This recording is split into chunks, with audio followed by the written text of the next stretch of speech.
up with it?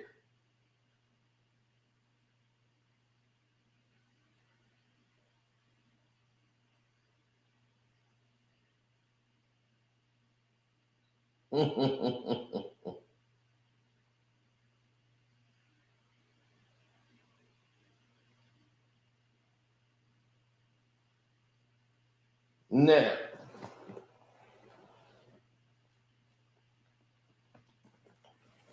here we go. Once again, late,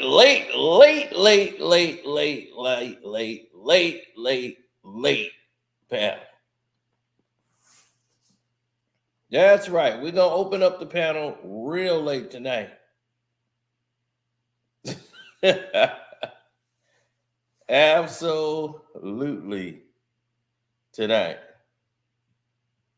Now, I know what people might be thinking. There's no goddamn way you doing this thing this late at night. What is going on? Well, Enes Kanter had some very choice decisional words about where the NBA is going. What are their plans, their goals, what they're doing as a unit, as a company. You know, what are they really planning here? Because it's not really adding up. It's not really measuring up. You know, and with that being the case, you're not seeing a lot of production as far as with the people that they draft. It's like as soon as they draft them, they end up just drafting for the G League. You're not drafting for the NBA, you're drafting for the G League. And, you know, that's kind of scary when you stop and think about it. That's what you're drafting for. But let's take a listen to what Enes Kanter had to say. Let me tell you something, man. I actually had a conversation with many of the other players in the NBA, and everybody knows that, you know, Bronny James. I mean, he might be a good dude, but he is not good enough to play in NBA. I mean, LeBron. The reason that he got drafted is because of LeBron. The reason JJ Redick is the coach is because of LeBron. So like he's literally. But I'll tell you this though, no other player wants to go and play with LeBron. Woo! We're going to go into that, and we're going to let him cook. But one thing we got to do is kick off the intro. Hi, I'm Karceno. Oh, let's talk about it. Let's talk about it. No one knows Karceno and none of these. There's so much going on in the world, and I'm just giving my 2 cents on it. Go in and do a raid at someone's house, but you don't have an arrest warrant for them.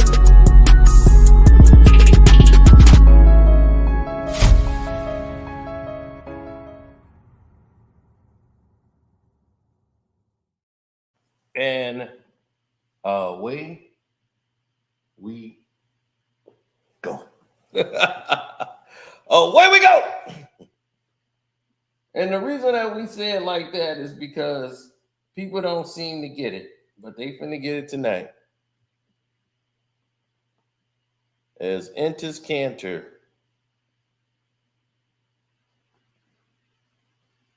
is cooking. You had so many other free agents. Like you got Klay Thompson, you got DeRozan, you got Valanciunas, and you got many other really good players, and no one wanted to go and play with LeBron because they know that it's all about LeBron. They're going to get zero clout, whatever that happens, you know. And also, you know, like someone like Russell Westbrook, right? He was one of the best players in NBA. He literally got the MVP. And when Lakers season fails, LeBron tries to find a player to blame, you know, and he blamed the whole season on Russell Westbrook. So he is not a good teammate. Obviously, he runs the media pretty much, and he tries to control his narrative. But if we actually go and have a conversation with inside of the the NBA and have a conversation with the players, nobody wants to play with him. Listen, my whole life, I actually, I'm fighting against dictators. So when I see a dictator, I know it. LeBron is literally like the dictator of the NBA. He controls the media, he controls his narrative. If you go against his agenda, you will get traded, and everybody knows it, So he's pretty much like the dictator of the NBA. So what's your Wow. So what is your take on what you just heard? The dictator of the NBA is LeBron James. Enes Kanter, former NBA player who was forced out at the age of 28 years old. 28. And it wasn't like he wasn't producing. He was producing. He was told to be cut and waived by the Boston Celtics, and they did it. They did it. So now that they have done that, they've opened up the business, right? So now that they've opened up the business, you start saying to yourself, well, they opened Pandora's box. So I think it's only right if we follow up with it.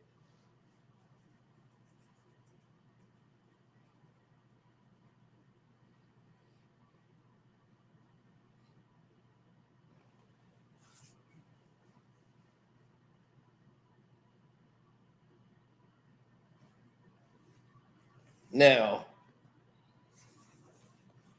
it's like saying people only understand it if they hear it from certain people. You ever hear that? It's like a movie come out on Netflix and people be like, man, this movie's great. And the movie came out in like 2002. And they be asking, they act like it's brand new. They be like, have you ever seen this movie? Man, they got this great movie that came out. It was like, yeah, it was great 7 years ago when it came out. I do that constantly when people watch something on Netflix and they go, man, this movie was great. This new movie on Netflix with the guy that played Kylo Ren. He's playing like this guy. He's got like one prosthetic arm. I'll be like, yeah, I've seen that movie like about 5 years ago. Yes. So what he's saying is similar to that. Certain people only hear things or they understand it once it comes from certain people. I could tell people blue in their face. They look at me and say, well, what do you know? But somebody who played in the league says it is a whole different world. Now, what Enes Kanter just said is what a bunch of people on the internet has just been saying on their own. Ticket TV has said these things. I've said these things. Even the Dreamers Pro have echoed these things. Everybody knows what's up. We all know, even Kwame Brown has spoken on it. But everybody knows. I've still not recovered over Chris Ockley. I've still not recovered over that. Now, everybody seems to know that there is a cabal inside of the NBA that revolving around LeBron, that he has built his whole media platform where he has control over all these characters, all these people around him. So now that he has all this control, all this power, all this dictatorship going on here, everybody else around don't have the cojones to really reach out to do anything. They don't have the wherewithal to say, hey, this is me. This is what I want to do. This is what I want to display. They don't. What they do is sit around complain, whine, and some they just get their check. That's it. That's all they want to do. They want to get their checks and act as if. You ever hear somebody say act as if? They want to act as if everything is okay.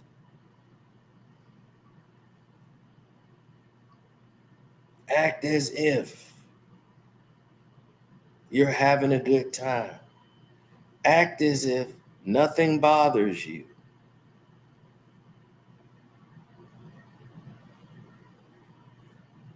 That's what they want. They want you to just act as if this is not happening. You're getting your money, no problems. That's what they want.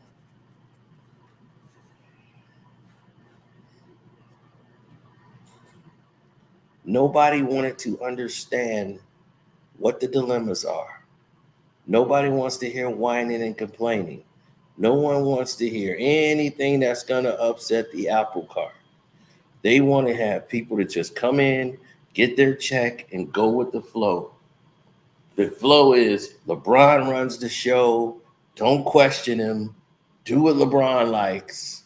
And what you're starting to see is that people don't want to play with LeBron. And you're seeing it. It's a constant thing. People know.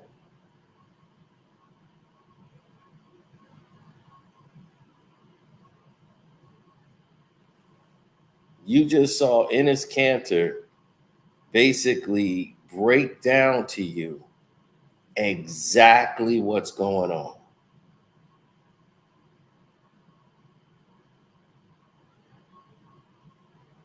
And the reason he was able to do that and break it down in such an honest way is because other people know what time it is.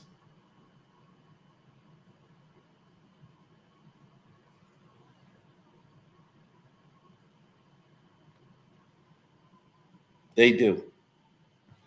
They know what time it is.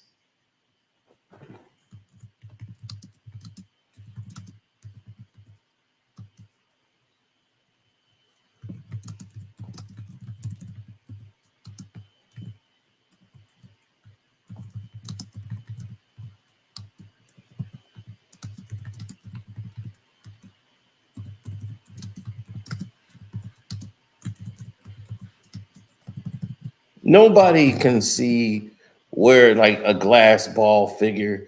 Everybody knows, and they can look at the team and see, and this is not a usual LeBron James type of season so far.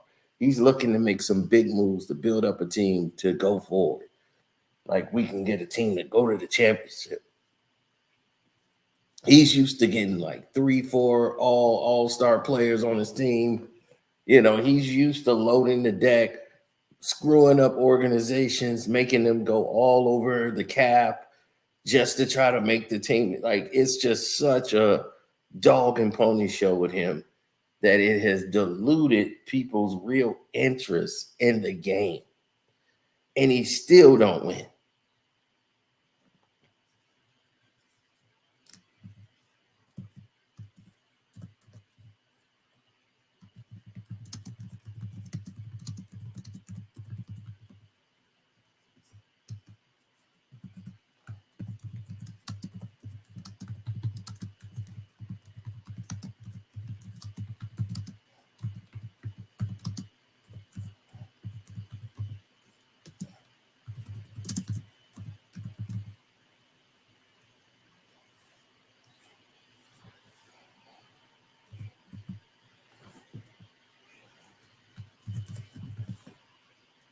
I never thought in a million years I would see Enes Kanter bounced out of the league. They didn't want to get rid of Enes Kanter. Enes Kanter put so much pressure on the NBA with the China situation. China made that call. It was like, we want him out. Now, there's nothing you could do then because China runs the show for the NBA. They know that. This is basically the CBA.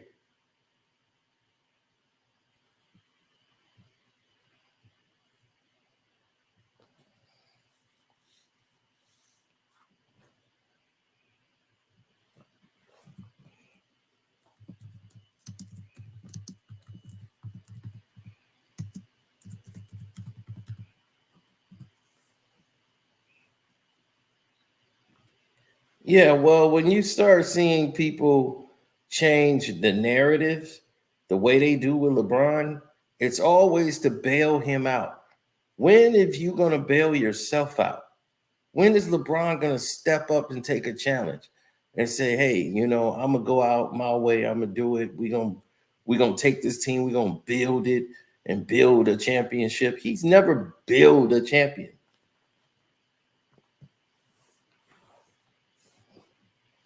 It's always crying and whining for something.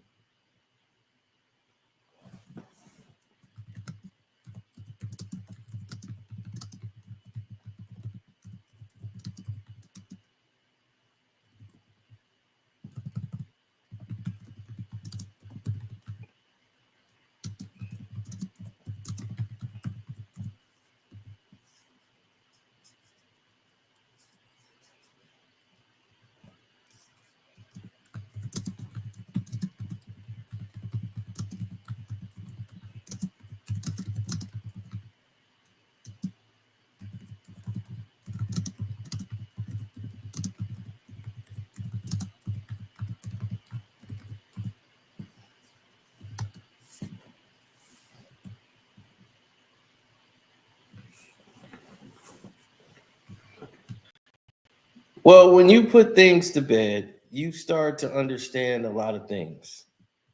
Now, for me, when I start looking at this, I say, "Hey,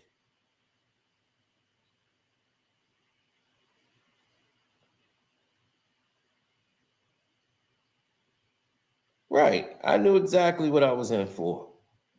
Uh, when you start looking at stuff like that, you know exactly what you're in for. So it's up to you to dictate how you gonna move or respond to it. Straight like that.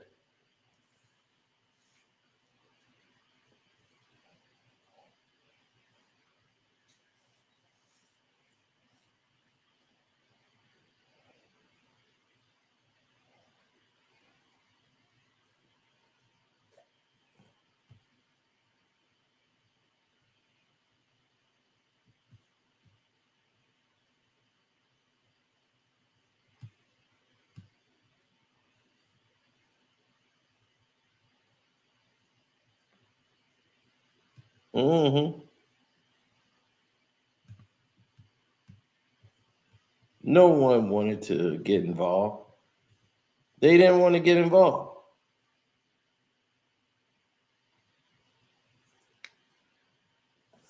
The NBA and ESPN agenda, like you just said, letting LeBron switch teams, all of these things were orchestrated. Like they gave LeBron all the slack for the Miami move without even paying attention to the fact that the NBA approved it. The NBA wanted LeBron James to get out of Cleveland because nobody wanted to play in Cleveland. They were like, "Okay, we're all going to team up and get on a team and play together."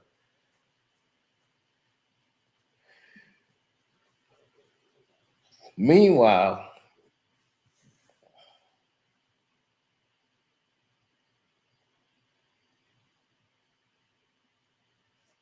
oh yeah, if y'all want to go in here, I dropped the link so people could click it if they wanted to come up here and talk. That's why I did a late panel and they wanted to jump in.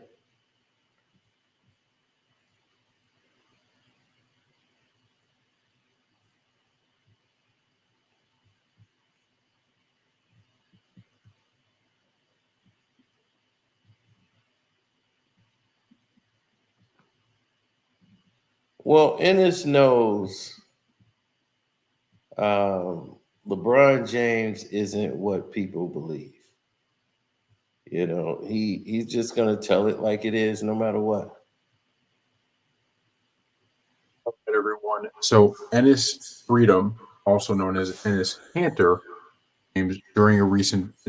So he is not a good teammate. Obviously, he runs the media pretty much, and he try to control his narrative. But if we actually go and have a conversation with inside of the the NBA and have a conversation with the players, nobody wants to play with him. Listen, my whole life, I actually, I'm fighting against dictators. So when I see a dictator, I know it. LeBron is literally like the dictator of the NBA. He controls the media, he controls his narrative. If you go against his agenda, you will get traded, and everybody knows it, So he's pretty much like the dictator of the NBA. Make it pretty clear we don't have a personal, opinion really on this topic. Now, right then and there, the dictator of the NBA is LeBron James because he owns the media, he owns the company, he allows these people to come in and do the things that they do and make this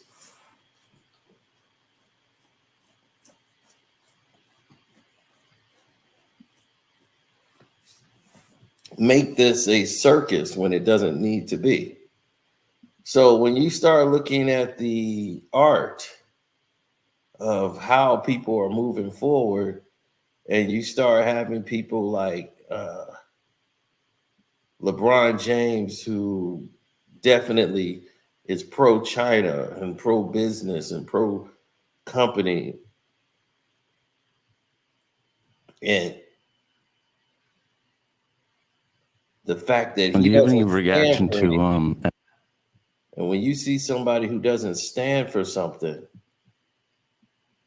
and you start looking at them funny and weird because they don't understand you, and he look at Enes Kanter's shoes and all his stuff he was doing with his collection, LeBron's looking like, I don't understand what this guy's doing. Enes Kanter using your likeness on his shoes in his advocacy for human rights? No, I think if you know me, I don't really give too many people my energy, and he's definitely not someone I will give my energy to, trying to use my name to create, an opportunity for himself. Definitely won't comment too much on that, if any, and that'll be where I lay that at. He's always, kind of had a word or two to say, in my direction. And as a man, if you got an issue with somebody, you really come up to him. He had his opportunity tonight. I seen him in the hallway, he walked right by me. So, Thank you. What LeBron said there is true. Enes Kanter has always had a little bit of beef with LeBron James. They were talking trash when Enes Kanter was on the Knicks, and they've always kind of gone back and forth with each other. But this is a whole new level. So if you look closely at the shoes, there's a picture of LeBron James, a bunch of money bags behind him, and he's bowing. Mm-hmm. You see this? Hey, King. Still researching and getting educated? I like it. I'm researching. I'm getting educated on the shoes. That's LeBron James' thing, man. I'm still researching on what's going on and getting educated on the situation. Still researching, bro. Picture of LeBron James, a bunch of money bags behind him, and he's bowing down to China. And also on the other. Oh, yeah, that's it. All the money bags, LeBron taking a knee. You got the Chinese government. Shoe, there was, I'm educated on the situation, because LeBron likes to say that. I am informed and educated on the situation. Oh, man. So this is what got him out of the league. This is what got him out of the league. So China made the call. They pulled the switch. They got him up out of here. And that is that. Now, everybody should know by now that there's trouble in paradise when you start seeing situations such as this. And it's sad. It's not really even a laughing matter because you start to see all these people start to follow a pattern of bad behavior. And when you see bad structural behavior, you can't help but to be a part of it. And you're absorbed in this toxic world of people coming in with their hate, their energy of hate. The whole nine is always one big hate fest.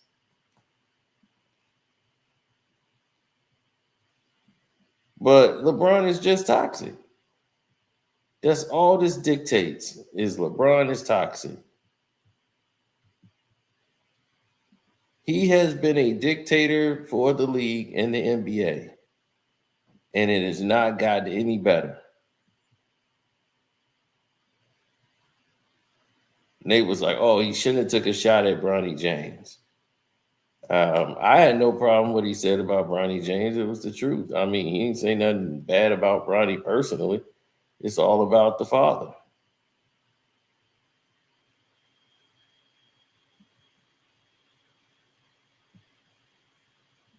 Conversation with many of the other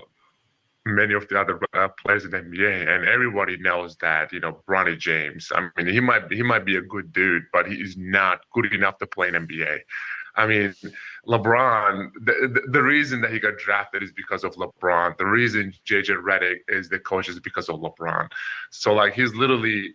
But I'll tell you this though, no other player wants to go and play with LeBron. And that is crazy because he knows what we know. Nobody is trying to go over there and play with him. Look at Klay Thompson. He decided not to go. Valanciunas decided not to go. DeRozan decided not to go. Everybody's deciding not to go and play with LeBron because it's all about him. No matter what you do, you're going to have to go through all the scrutiny, all the hell. All these players that leave the Lakers and go to other players or leave LeBron, go to another team, they talk. And you know what they talk about? LeBron. They talk about what it's like playing with LeBron in the media. And it's like, man, you miss one shot, two shots, man, they should trade him. He's a loser. He's a bum. And the fan base just eat it up. And then all of a sudden, you're awful.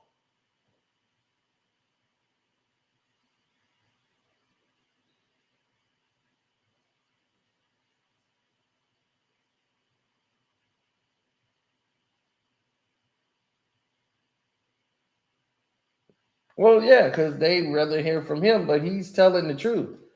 See, a former NBA player who's been in the league, you can't argue with him on it. Like, what do you argue with him for? What would his gripe be with LeBron? He knows what the operating system is. He knows LeBron is bought by China. He knows the NBA is in bed with China.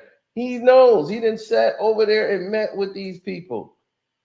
He's an ambassador. He goes over to other places. He spoke to dictators from other countries. And like he said, LeBron's a dictator inside of the NBA. Adam Silver Slipper let him get away with everything he wanted to do. They knew the team wasn't good enough to win an NBA championship, so they put him in an in-season tournament. Create something new for LeBron to win. Oh, the Lakers and LeBron can't make the playoffs, so let's make a play-in tournament. so that LeBron James could win and look good winning. We want to have this thing, and LeBron has been in the in-season tournament almost every year. They've invented it. LeBron's in the in-season tournament. They got to have LeBron or Steph Curry and Golden State in there. It's like, y'all want to make this in-season tournament mean something. All it means is whoever was in that tournament, besides team 7 and 8, the rest of the two shouldn't be nowhere near. LeBron would have missed the playoffs because they didn't make it that year. They made it to the play-in.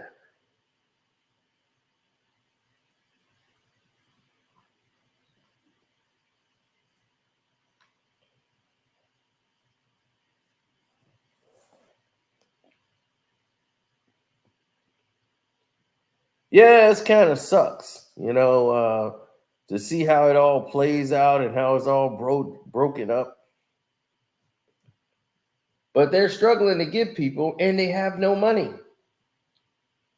You got to get somebody to play for the low, because any veteran, why would they take the less money to come play for the Lakers? It does not make sense.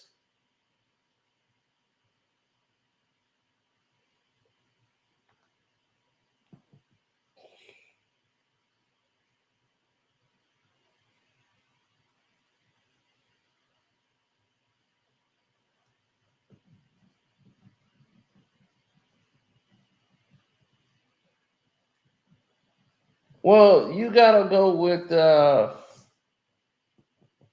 psychological horror,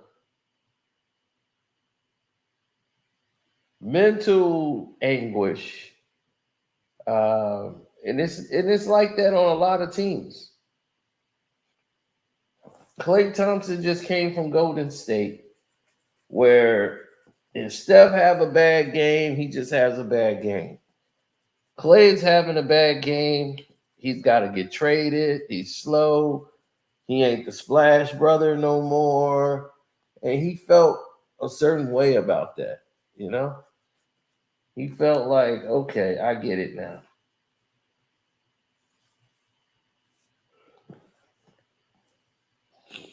They want me out.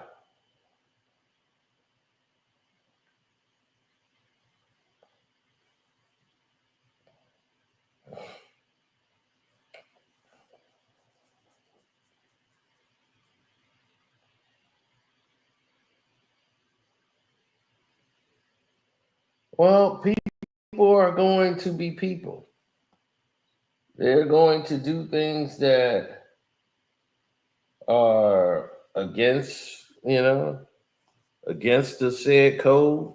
You're going to have people that's with it or not with it. But LeBron James is going to do some things that's not going to be on the cool side.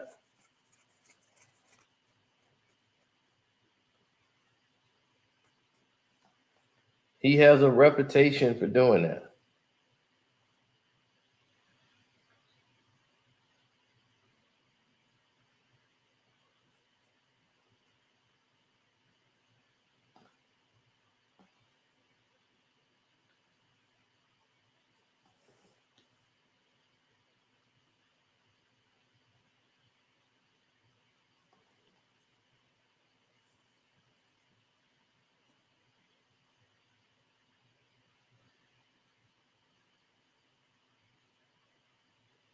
Yeah, well, it's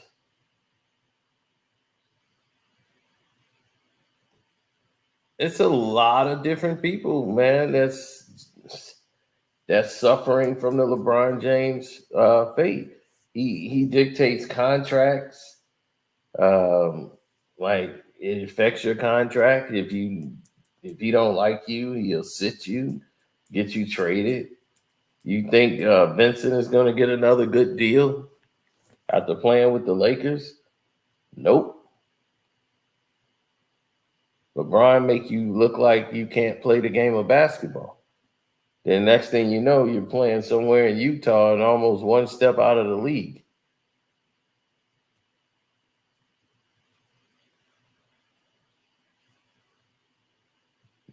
And then some people, you be like, man, he can ball. They just got to get away from LeBron James. You see, that's where a lot of the problems exist.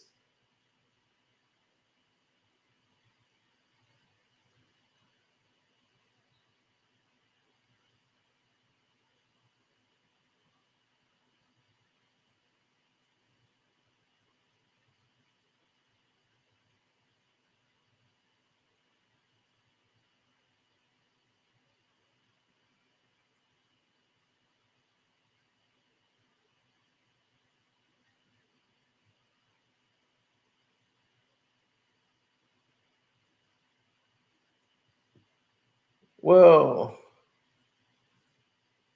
there's so much that goes along with the actual struggle that you see with people such as like what Enes Kanter was doing. Like some people, I'd be really pissed, man. You know how many millions of dollars he missed out on? You know how many millions of dollars is gone? You know how many millions of dollars is out of the wheelhouse, out of the structural code? It's just like millions is gone and taken from him, and he's free. He's actually freedom. He's like, hey, I'm good with what I did in the NBA, and but come on, man, I wasn't good enough to play in the NBA. I was 28 years old, averaging a double-double, basically. Like, are you serious? No, this wasn't about my ability to play basketball, and the NBA knows it.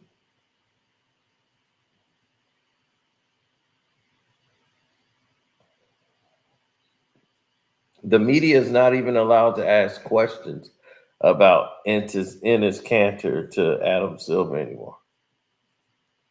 That's out.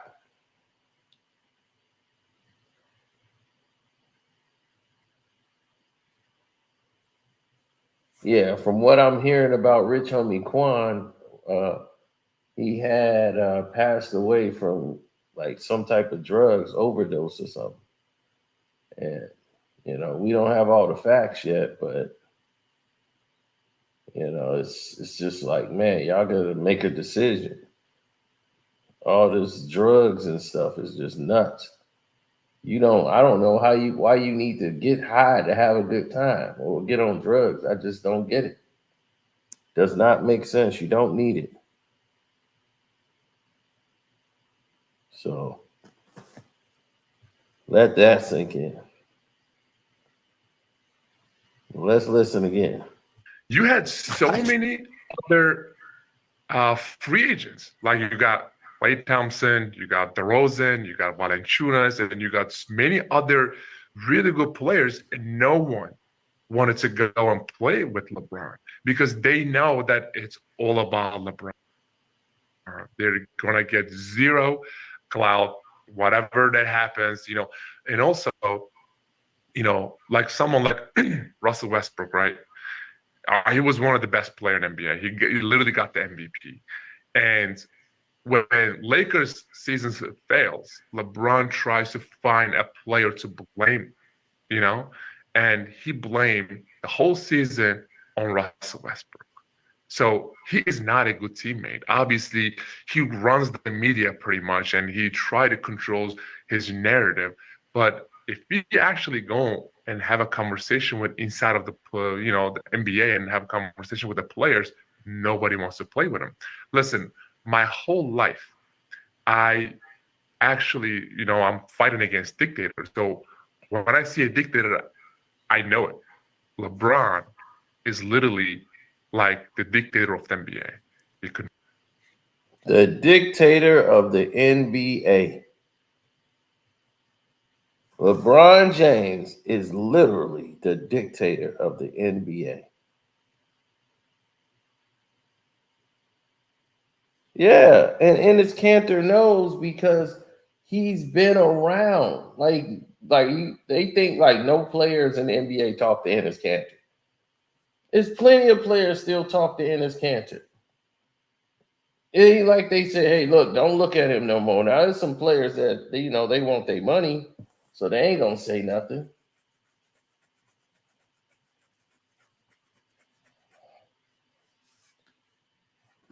All right.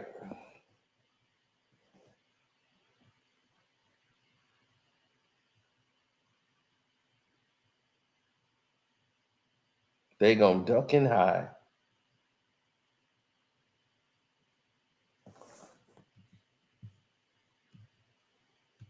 Controls the media.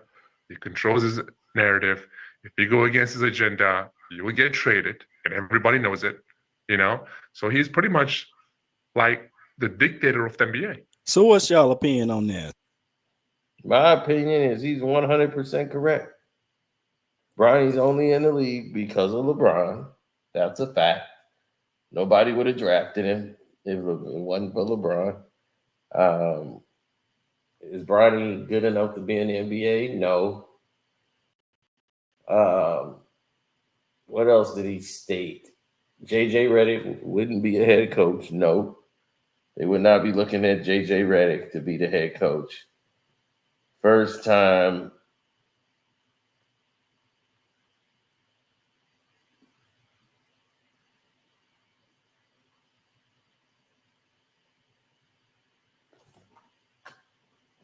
Oh, yeah. First time getting a coaching job and it's the head coach. No. So LeBron gets what he wants, and that's just it. And he dictates, and these type of things happen for him. Is this in detriment of what's best for the league? No, it isn't. Because as a businessman myself, it is not good to market a 39-year-old basketball player as the face of your league. He's 39. Basketball is about a revolving door. You're supposed to be embracing the brand of the NBA, which is about the young, the new, the style, the hip hop, or whatever the culture is. This is what keeps it fresh. This is why Ja Morant, who was actually he was eye pleasing and was the third most popular player in the league before the whole incident with the gun and all this stuff. Before that happened, he was the third most popular player in the NBA. Now, what's that going to look like when Ja gets back? He was one of the top searched players in the NBA on Google. Because people kept going back, watching his highlights, Ja Morant dunking over people. It was crazy.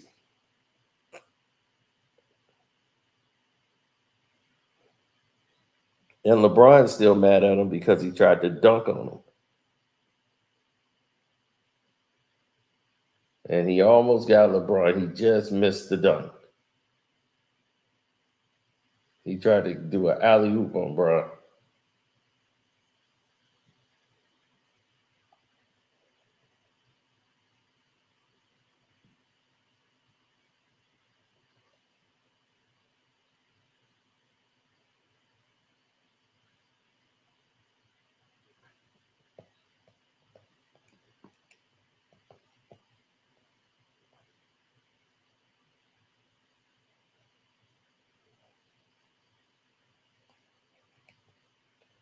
Right. Anybody talk bad about Bronny, right about Bronny, they're going to be outside of the LeBron circle. That's why he got half those people hired on ESPN. He know what he's doing. But the game is revolving. You got to market your talent. The NBA is afraid to market their talent.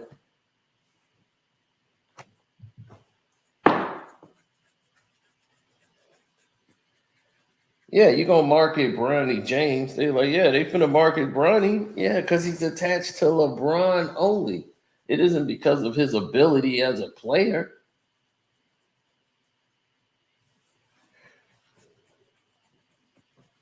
And I'm tired of seeing these Instagram videos of Bronny, like, oh, Bronny went through his legs and you saw he mixed that guy up.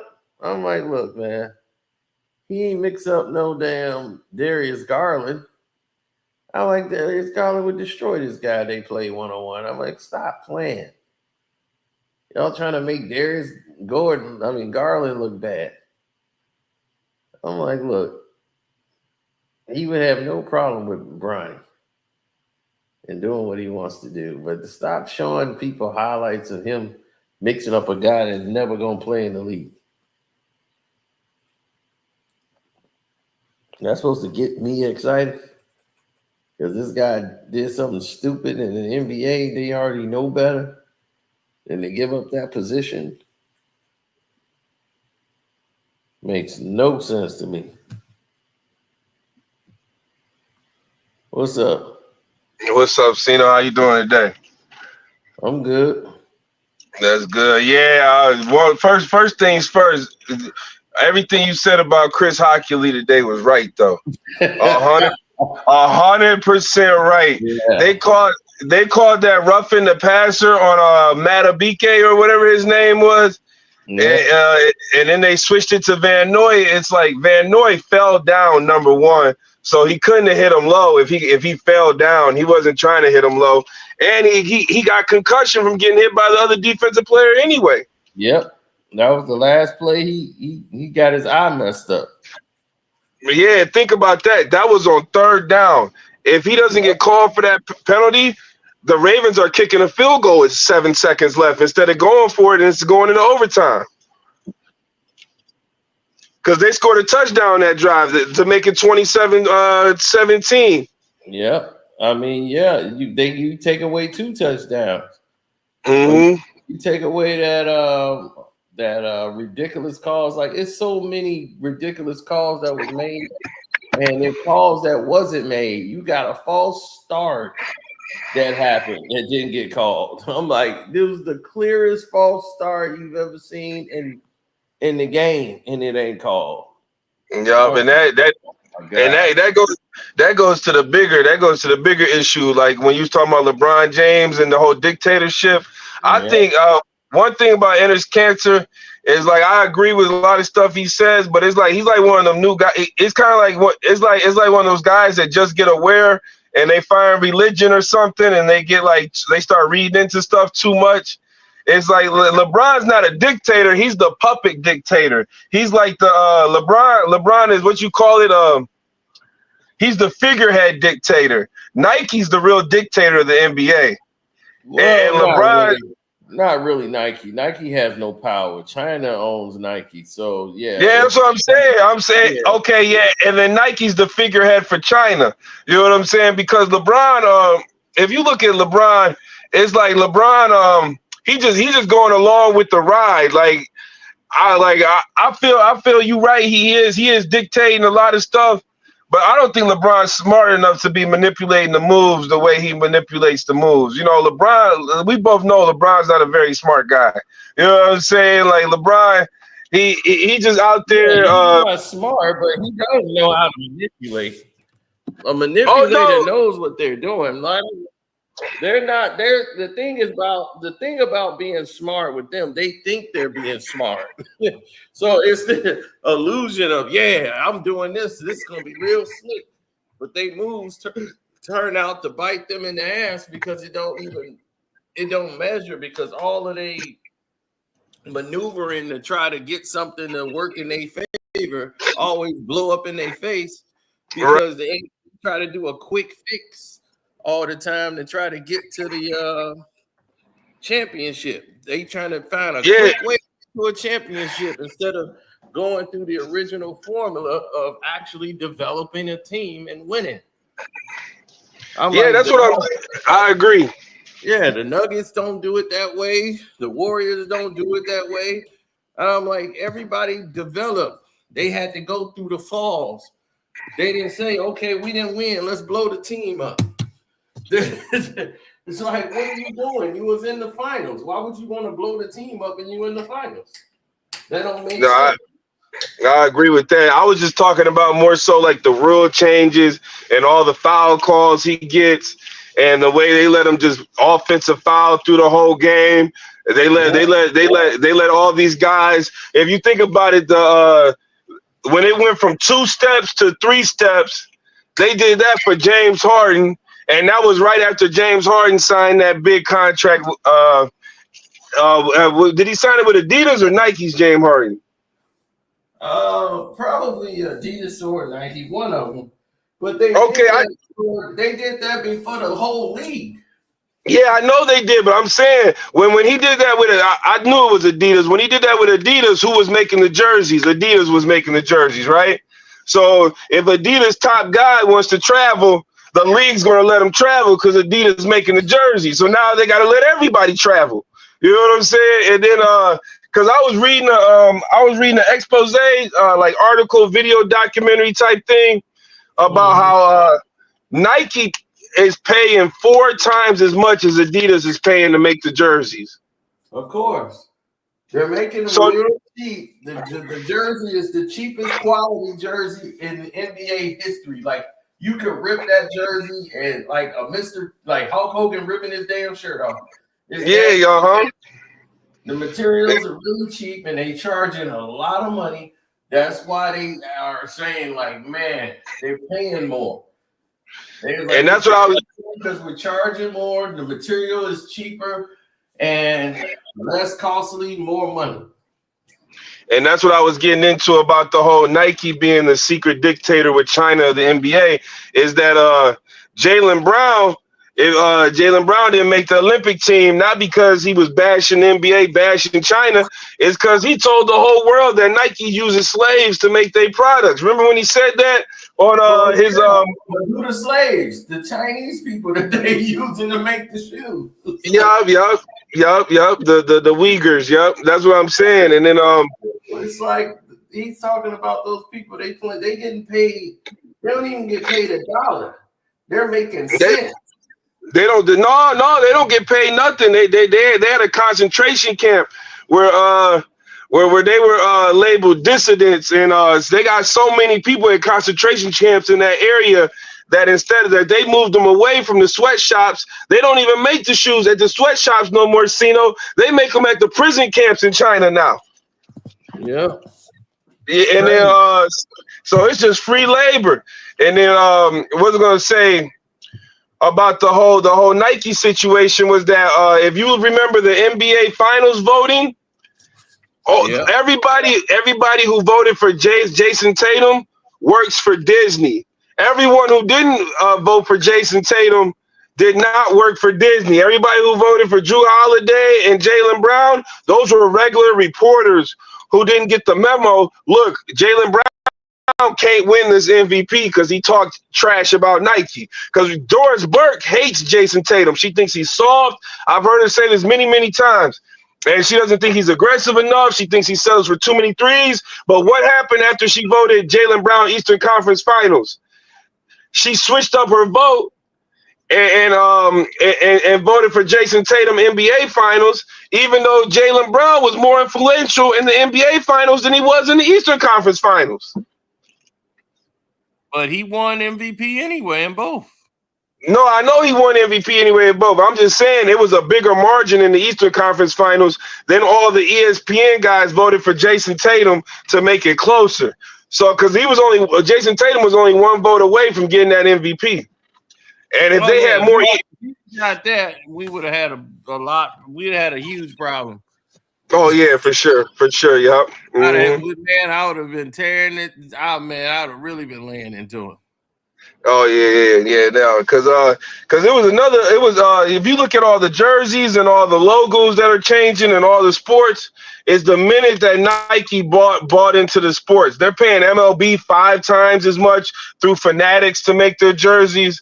They're paying they pay the NFL like 3 times more than Reebok paid. And you notice every team's coming up with new logos, new jersey concepts. That's so they don't have to pay the original artists any more royalties for the old jerseys. Like, they trying to make sure everything's all profit. Yeah, but here's another thing too.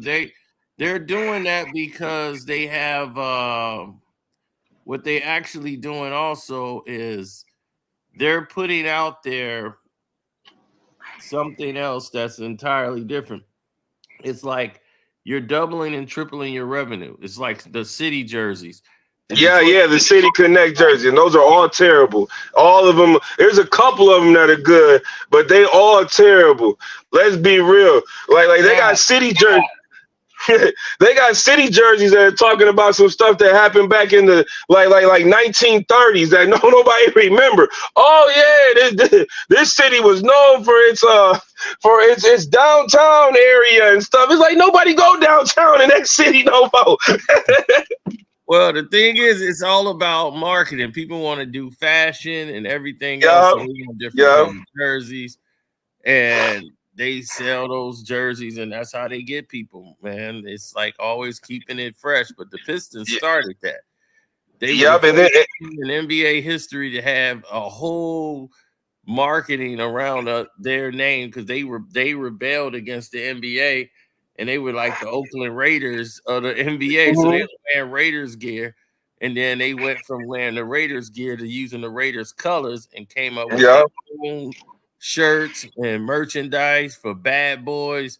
So the Bad Boys was like they basically started another unit. Instead of selling Piston gear, they were selling Bad Boy gear. Exactly, And you notice how with the new owner in Detroit, when he went back to, because I live by Detroit, so with the new owner in Detroit, instead of just going back to the entire old school Pistons color scheme, logos, all that, he had to put his own twist on it because he didn't want to pay any royalties for any of that old stuff. Like the Pistons jerseys should look just how they did in the mid 80s. It shouldn't be the way they look now. It's like it's the same color scheme, but it just don't feel right as a Detroit basketball fan. Yeah, I like the original logo with the basketball in, and exactly. They was talking about bringing back the Mustang one. I'm like, don't do it. I hated that logo. No, I hated that one too.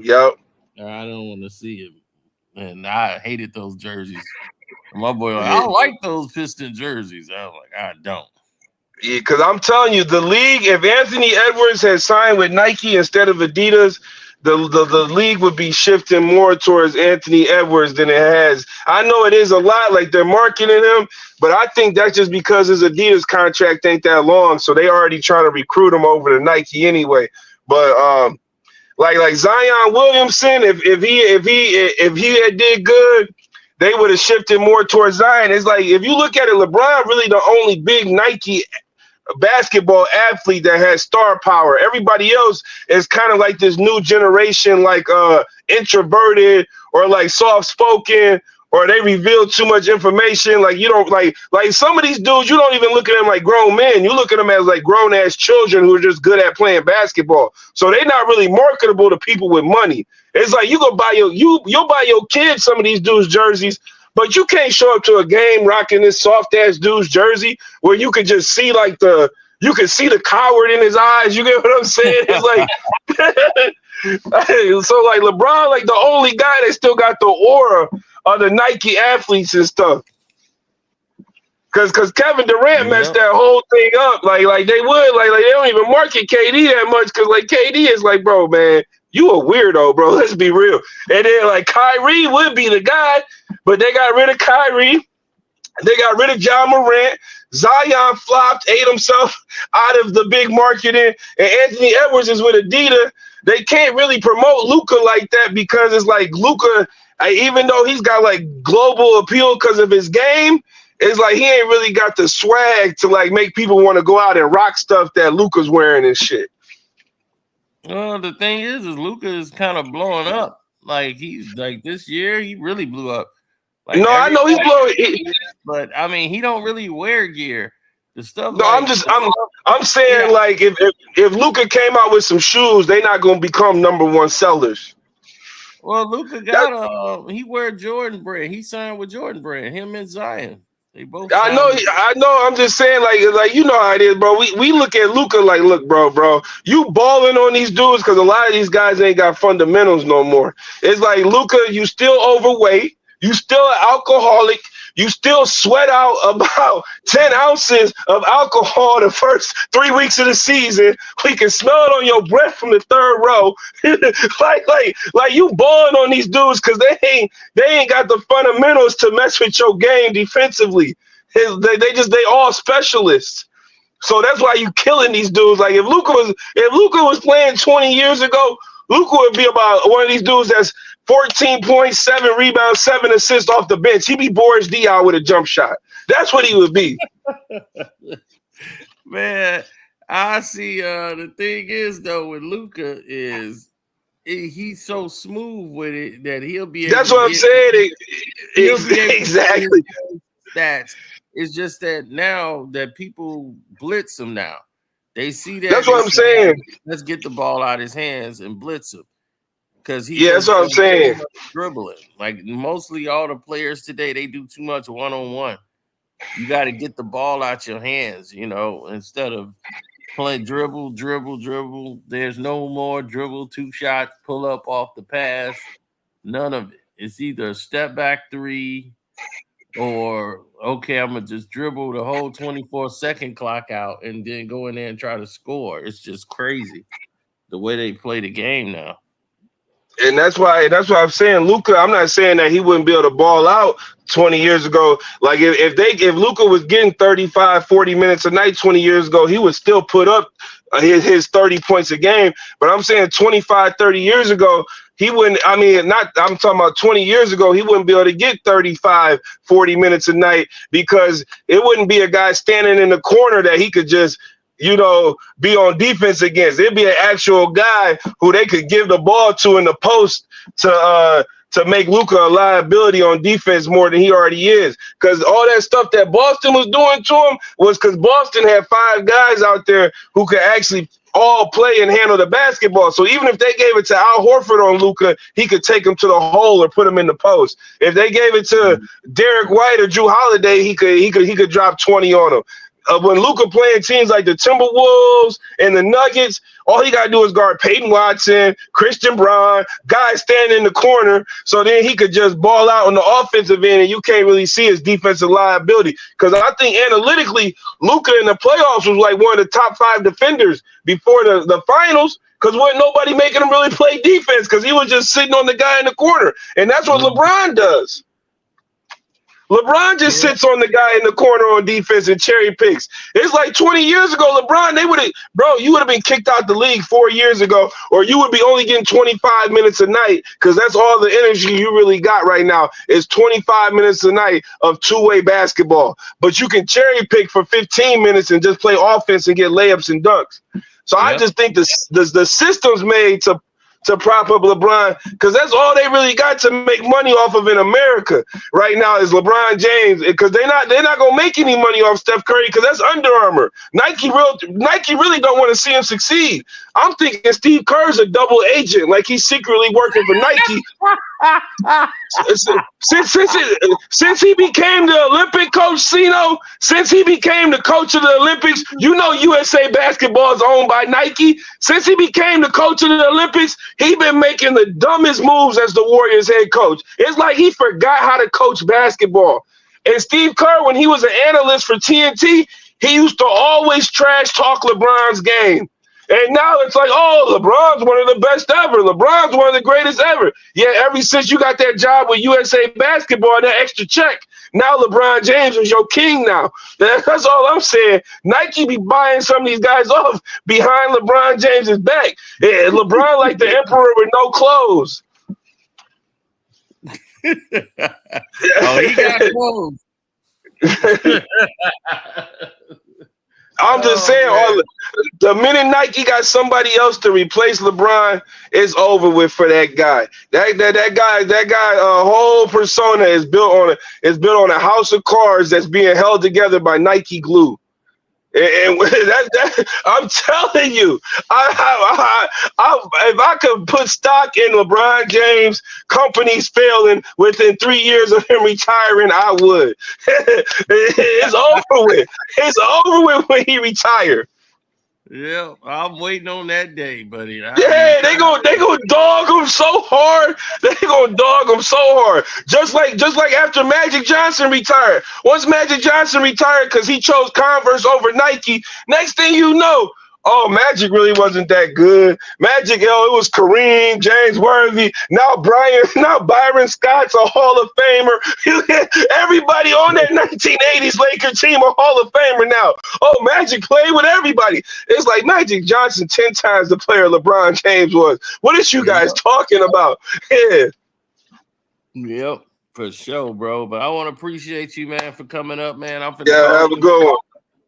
You just getting up, I'm just going down. Oh, yeah. All right, have a good night, Cena. All right, thank you, bro. Thank y'all for listening. That's my man, Marquise. Oh, take Atlanta Braves, New York Mets, Philadelphia Eagles. Easy money tomorrow. Woo! All right, hold on now. Let's get these bets. Now, what you say, which teams? Atlanta Braves are winning tomorrow. They just lost tonight to the Rockies. They're still chasing for a wild card. New York Mets have to keep winning because your Chicago Cubs, they hotter than fish grease right now. They chasing for the playoffs. So now the Mets and the Braves got to keep winning to stay in the playoff chase. And they battling out for the last wild card spot. The Mets are going to beat the Reds. The Reds, they just bringing up all the young boys, trying to make sure that they got a good team for next year so they getting guys experience. And the Braves are playing I forgot who the Braves are playing, but they just lost to the Rockies. They can't be giving up games to the Rockies. So they're going to come out tomorrow ready to play on their game. They're going to win. But Green Bay Packers are the biggest frauds in the NFL this year.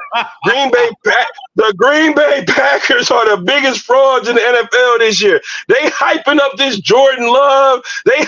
Let's remember, Matt LaFleur, the same guy that blew 3 straight playoff games up 10 points with Aaron fucking Rodgers. You hear what I'm saying? Like the Eagles is gonna come out for blood because you watch the Lions. You know Matt Patricia is a terrible coach. He's a terrible defensive coordinator. The Patriots couldn't win anything with him as their defensive coordinator. That's why they shipped his ass to Detroit and they started winning Super Bowls again.